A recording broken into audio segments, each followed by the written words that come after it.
Downtown Valdosta held its second food truck Thursday, and a South Georgia man is being treated for flesh-eating bacteria. All that and more this week on The Wire.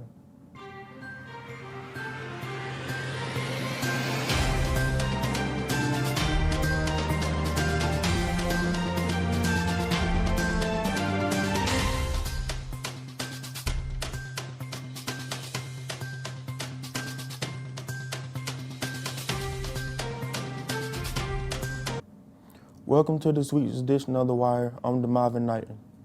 A Concord, Georgia man is recovering after a trip to the beach nearly cost him his leg. Tony Meredith returned from an annual family trip to Panama City Beach and began exhibiting flu-like symptoms 5 days later. When he noticed his leg began turning purple, Meredith sought medical help. Doctors took a bacterial culture from his leg and discovered Meredith had been infected by flesh-eating bacteria while in the Gulf waters. A scratch below his knee allowed the bacteria to enter his body. Doctors were able to treat Meredith with antibiotics, and they say while he may only be facing 4 weeks with a throbbing foot, beachgoers should be aware of the risk. The Salvation Army is organizing its annual school drive called Stuff the Bus. The back-to-school drive is going to run from 10 o'clock a.m. until 2 o'clock p.m. on Saturday, August 10th. The school drive will be located at the Salvation Army's office in Valdosta. The event will also recognize the agency's 95th anniversary. Patrons can also buy items, and the members of the Salvation Army will pick them up from the store. Where there is smoke, there isn't always fire. The Valdosta Fire Department responded to a call regarding the smell of smoke Tuesday afternoon at the Napa Auto Parts on the East Hill Avenue. The call was made at 1:35 p.m. and the first units arrived in 2 minutes. According to Fire Chief Brian Boutwell, there were no flames when the fire officials arrived. The cause of the smoke odor was found to be due to a bad light ballast. Food Truck Thursday continued last week in downtown Valdosta. Emily Foles has the story. Food Truck Thursday here in downtown Valdosta is a great family event for your Thursday night. All you need to bring is a picnic blanket, some chairs, and a hungry belly. It's a great community event. You can come out and not spend a dime if you just want to come and enjoy the atmosphere and the free music and the children's activities. But if you want to come and eat dinner outside and enjoy the community aspect of it that way, you can come out here and do that too. There's lots of food, everything from Mexican to barbecue to dessert options. So you can come downtown and hang out and just really enjoy your whole evening. Food Truck Thursday will be held every third Thursday of the month until October and will pick back up next June. It's made with love. You're right there with the person cooking. I just feel like it's different than in a restaurant. And then you with all these people, these beautiful people in Valdosta. If your restaurant has a food truck and would like to participate in the next Food Truck Thursday, contact Main Street Valdosta. For The Wire, I'm Emily Foles. A Mochi woman has been charged with murder after allegedly dropping her baby during a fight. Last Friday, a fight broke out outside of Tommy's Beauty Supply. During the fight, Karen Harrison was holding her 3-month-old baby, which resulted in her dropping the baby and the baby falling onto the pavement. Police say when Harrison first took her baby to the hospital, she lied about what happened. The baby later died from his injuries sustained in the fall.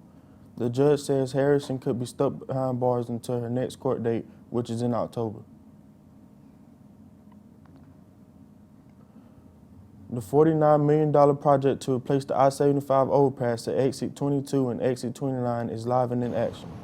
As contractors set to replace the Exit 22 and 29 bridge, drivers are expected delays and are asked to be patient moving through the work zone and to remain alert for heavy equipment and personnel in the area. Now that the beams are set, the bridge contractors can begin building the deck, the driving surface, and the barrier wall. The bridge is expected to be widened to 4 lanes with paved shoulders and concrete medians. The bridge project is set to be done by May 2020. Nearly 100,000 bees now swarm the rooftop of Valdosta State University's Bailey Science Center as a result of VSU's preservation project to safely relocate bees found in the surrounding area to be studied for academic purposes. Bees have slowly been disappearing. Over 40% of the bees' population is reported to have died internationally, including the Bailey Center's Science Center's previous bees colonies, which plummeted from several thousand to zero after what has been diagnosed as a colony collapse disorder event. Small businesses are currently booming in the United States. With over 2 million small businesses reported last year, they account for 99.6% of the country's businesses. Many of the people who are starting these businesses are millennials who are either still in college or have quit college to pursue their businesses. Kiana Bryant had the opportunity to sit down with one of these young entrepreneurs. Here's the story. I sat down with Ashita Brewer, who owns and runs a Christian t-shirt company out of her house. I recognize that in the Christian apparel community, that there was kind of a lack. But I just recognized that it needed a little more flavor. So, prayed about it. What was like, yeah. So I was like, all right. Ashita began designing and making shirts in March of last year, but did not receive her LLC and become an official business owner until May of this year. She has a vinyl cutter and 2 heat presses in her dining room that she jokingly calls the sweatshop. Since the launch last year, business has been rolling in, and Ashita has had to manage her time wisely to keep up. Time management, being an entrepreneur takes a lot of discipline. And I recognize once I started on this journey, I recognized that I lack in that area a lot. So even now, like today was a day of time management, like managing my time well and doing what I need to be doing without procrastinating. So, if you're interested in starting a business, a 6-week Entrepreneur Academy will be held at Wiregrass Georgia Technical College in September to cover core business topics. I am Kiana Bryant for The Wire. The historic Lowndes County Courthouse Square is getting a new memorial. Earlier this week, workers began clearing the ground at the corner of Ashley Street and Valley Street where the new memorial will stand. According to Sheriff Ashley Park, the new memorial will honor fallen enforcement officers and is planned to be unveiled on September 11th. The family of slain teen plans to host a community event in her honor. 18-year-old Desiana Hill was shot and killed at a party last month. Her father, Desmond Grant, says coping with the loss of his daughter is difficult because he knows that she loved to see people happy. To honor her, the family will host Stop the Gun Violence on August 3rd from 11 a.m. until 3 p.m. in Scott Park. The community event will emphasize that Black lives matter no matter who commits the crime and that there is a better way to enjoy life without gun violence. The free event will include refreshments and activities such as bounce houses and water balloon fights. Mayoral candidate Kevin Busey and Catherine Grant, chairperson for Campaign to Keep Guns Off Campus, are among the many guest speakers who will attend. An Albany police officer was involved in an automobile accident this past Tuesday, July 23rd. According to Fitzgerald Police Chief Bill Smallwood, Officer Chad Bishop was in the accident around noon on Sherman Street. A Facebook post asked for prayers for Officer Bishop as he was reported to have a small brain bleed. Smallwood said Bishop is stable and is staying in the hospital for observation. Georgia State Patrol is investigating the accident.